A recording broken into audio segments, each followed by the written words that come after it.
வணக்கம்.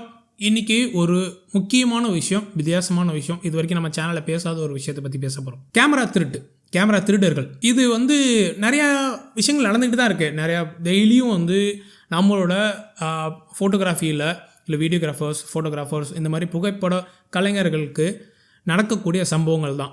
இது நிறையா பேருக்கு நிறைய வகையில் லாஸஸை க்ரியேட் பண்ணுது. அந்த வகையில் இப்போ ஈவினிங் நம்மளோட ஃபோட்டோ ஒர்க்கர்ஸ் கிளப் வாட்ஸ்அப் குரூப்பில் நான் ஒரு வீடியோ பார்த்தேன். திரு சூர்யா அவர்கள் ஒரு வீடியோ போட்டிருந்தாங்க, பதிவிட்டிருந்தாங்க.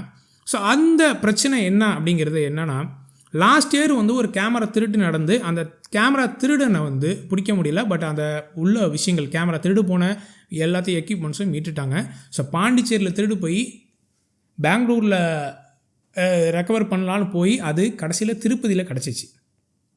ஸோ அதே மாதிரி ஒரு சம்பவம் இப்போ ரீசண்டாக ஒரு சம்பவம் நடந்திருக்கு. ஸோ அதே மாதிரி ஹோட்டலில் தங்க வைக்கப்பட்டு திருடப்பட்டிருக்காங்க. ஸோ இதை நான் சொல்கிறத விட ஃபோட்டோ ஒர்க்கர்ஸ் கிளப்போட நிர்வாகியும் சேலத்தோட தலைமை நிர்வாகியும், அதாவது அசோசியேஷனோட தலைமை நிர்வாகியும் திரு சூர்யா அவர்கள் இப்போ உங்களுக்காக சொல்லுவோம். அனைவருக்கும் வணக்கம். இது ஒரு விழிப்புணர்வு தகவல் நண்பர்களே. பாண்டிச்சேரியில் பறிகொடுக்கப்பட்ட ஸ்டில் கேமரா மாநில சங்கத்தின் பெரும் முயற்சியால் நேற்றைய தினம் திருப்பதியில் பத்திரமாக மீட்கப்பட்டு கேமரா சொந்தக்காரர் திரு ராஜேஷ் அவர்களிடம் ஒப்படைக்கப்பட்டது என்பதை மகிழ்வோடு தெரிவித்துக் கொள்கிறேன் நண்பர்களே. இதில் முக்கியமான தகவல் என்னன்னு பார்த்தீங்கன்னா, திருவண்ணாமலை சார்ந்த புகைப்பட கலைஞன் திரு ராஜேஷ் அவர்களை ஆந்திராவை சேர்ந்த ஒரு கேமரா திருடன் தன்னை ஒரு கலைஞனாக அறிமுகப்படுத்திக் கொண்டு பாண்டிச்சேரியில் அவுடோ ஷூட் என்று அழைத்து சென்று விட்டு அங்கே தங்க வைத்து விட்டு பக்கத்தில் டீ சாப்பிடலாம் என்று அழைத்து சென்று விட்டு டீ கடையில் அமர வைத்து விட்டு இதோ வருகிறேன் என்று ரூமுக்கு கேமரா இவர் சார்ஜி போட்ட மொபைல் உட்பட அனைத்தையும் எடுத்து சென்று விட்டார். வெகு நேரம் கழித்து தான் கேமரா திருடு போனதை உறுதி செய்து ரொம்ப பதட்டமாக காவல் நிலையம் சென்று புகார் அளித்தார். காவல் நிலையத்தின் மூலம் தேடிக்கொண்டிருக்கும் போது அவர் எங்களை தொடர்பு கொண்டு இந்த மாதிரி நடந்த விவரங்களை தெரிவித்தார். நாங்கள் நமது மாநில சங்கத்துடைய தலைவர் திரு சிவகுமார் அவர்களை தொடர்பு கொண்டு நடந்த விவரங்களை தெரிவித்தோம். உடனடியாக ஃபேஸ்புக், வாட்ஸ்அப், டெலகிராம் அனைத்து குழுவிலும் இந்த தகவல் பரப்பப்பட்டது. இதற்கிடையில் அந்த திருடன் பெங்களூரில் பதுங்கியிருப்பதாக காவல்துறை மூலம் தகவல் வந்தது. உடனே மாநில தலைவருடைய வழிகாட்டின்படி கர்நாடகா அசோசியேஷனுடைய தலைவர், செயலாளர், பொருளாளர், இல்லை குறிப்பாக கர்நாடகாவுடைய பொருளாளர் ஸ்ரீகாந்த் அவர்கள் மிக சிறப்பாக எங்களுக்கு உதவி செஞ்சார். கர்நாடகா முழுவதும் இந்த தகவலை பரப்ப செய்தது மட்டுமல்லாமல் கர்நாடகா, ஆந்திரா, பாண்டிச்சேரி, தெலுங்கானா பல மாநிலங்களுக்கு கேமரா சர்வீஸ் செய்யும் இடங்கள் கேமரா வாங்கி விற்பவர்களுக்கு தகவல் கொண்டு சேர்க்கப்பட்டது. தற்போது அவர் திருப்பதியில் இருப்பதாக ஒரு தகவல் கிடைத்தவுடன் நமது மாநில தலைவர் அவர் மூலமாக, நமது மாநில இணை செயலாளர் திரு வேலூர் அசோக் அவர்கள் மூலமாக ஆந்திரா மாநிலத்துடைய பொதுச் செயலாளர் மோகன்ராஜ் அவர்களை தொடர்பு கொண்டு உதவி கேட்டோம்.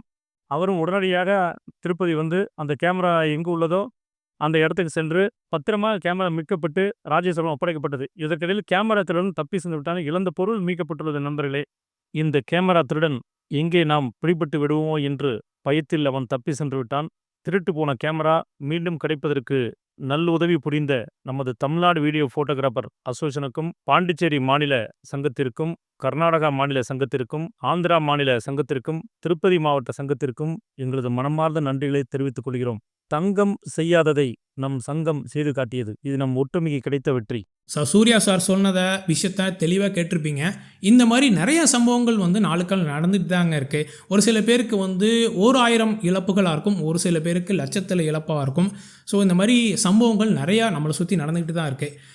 இப்போ குறிப்பாக அந்த டிஜிட்டல் உலகத்தில் இந்த கேமராஸ் பற்றி தெரிஞ்சுக்கிட்டவங்க, இந்த கேமராவோட லட்சத்தில் போகிற விஷயங்கள், இந்த எக்யூப்மெண்ட்ஸ்லாம் எல்லாமே லட்சத்தில் இருக்குது. 3-4 லட்சம் இருக்குது. ஒரு சிம்பிளாக ஒரு கேமரா எடுத்தாவே போதும், ஒரு 5 லட்சம் 6 லட்சத்துக்கு விற்கலாம் அப்படிங்கிற மாதிரி வந்ததுக்கப்புறம், அந்த விஷயத்தை தெரிஞ்சதுக்கப்புறம் கேமரா, அதாவது ஃபோட்டோகிராஃபிக்கே சம்மந்தமே இல்லாத ஆள்கள் நம்மளை கூப்பிடுறது. இப்போ ஆந்திராவில் கூட லாஸ்ட் இயர் ஒரு சம்பவம் நடந்துச்சு. அது கொலை வரைக்கும் போயிருக்கு. ஒரு ஃபோட்டோகிராஃபர் புக் பண்ணி வெட்டிங்காக புக் பண்ணி அவர் போய் கடைசியில் இறந்தே போயிட்டார். தான் இறக்க போகிறது நிறைய பேருக்கு அந்த நேரத்தில் அவருக்கு தெரிஞ்சிருக்கு. ஸோ அதுக்கு முன்னாடி அவர் வெளியிட்ட ஆடியோ, ஃபோன் கால்ஸ், மெசேஜ் அதெல்லாம் நம்ம லாஸ்ட் இயர் நம்மளோட குரூப்ஸில் நம்மளால ஷேர் பண்ணி பார்த்து நியூஸ்லலாம் வந்துச்சு.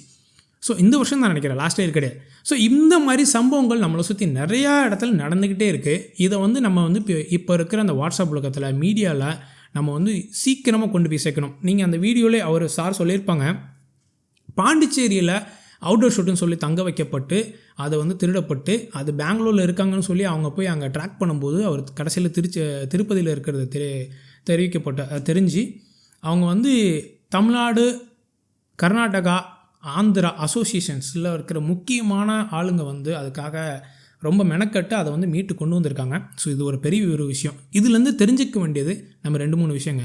நம்ம முதல்ல வந்து நம்ம ஒரு சாதாரண சின்ன ஃபோட்டோகிராஃபராக இருந்தாலும் நம்ம அந்த மாநிலத்தோட, அந்த மாவட்டத்தோட, அந்த ஊரில் இருக்க அசோசியேஷனோட நம்ம ரெஜிஸ்டர் பண்ணி வச்சுக்கணும். நிர்வாகிகளோட நம்ம தொடர்பில் இருந்துக்கிட்டே இருக்கணும். அது ஒரு முக்கியமான ஒரு விஷயம். இன்னொன்று, நம்ம ஒரு ஈவெண்ட்டுக்கே போகிறோம் அப்படின்னா அது வந்து ஆக்சுவலாக அது வந்து இப்போவே பாருங்கள் புக் பண்ணி வர வச்சுருக்காங்க. அந்த பேக்ரவுண்டு நம்ம தெரிஞ்சுக்கணும். முடிஞ்ச அளவுக்கு தெரிஞ்சுக்க பார்க்கணும். இல்லை ஈவெண்ட்டுக்கு போயிட்டோம் அப்படின்னா நம்ம எக்யூப்மெண்ட்ஸ்லாம் வச்சுருக்கோம், நிறைய எக்யூப்மெண்ட்ஸ் வச்சுருக்கோம்னா நம்மளுக்கு தான் தெரியும் அது வந்து அதோட வேல்யூ என்னென்னு. அதை பார்த்துக்கிறதுக்கு ஒரு 500,000 சம்பளத்தை கொடுத்து ஒரு ஆளை கூட வச்சுக்கணும். அவரு கூட வச்சுருக்கிற ஆளை வந்து அந்த பார்த்துக்கிறதுக்கான ஆளை வந்து நம்ம நம்பிக்கைக்குரிய ஆளாக இருக்கணும். ஏன்னா அவங்க கடைசியில் அவன் திட்டிட்டு போயிட்டான்னா பெரிய பேஜாராயிரும்.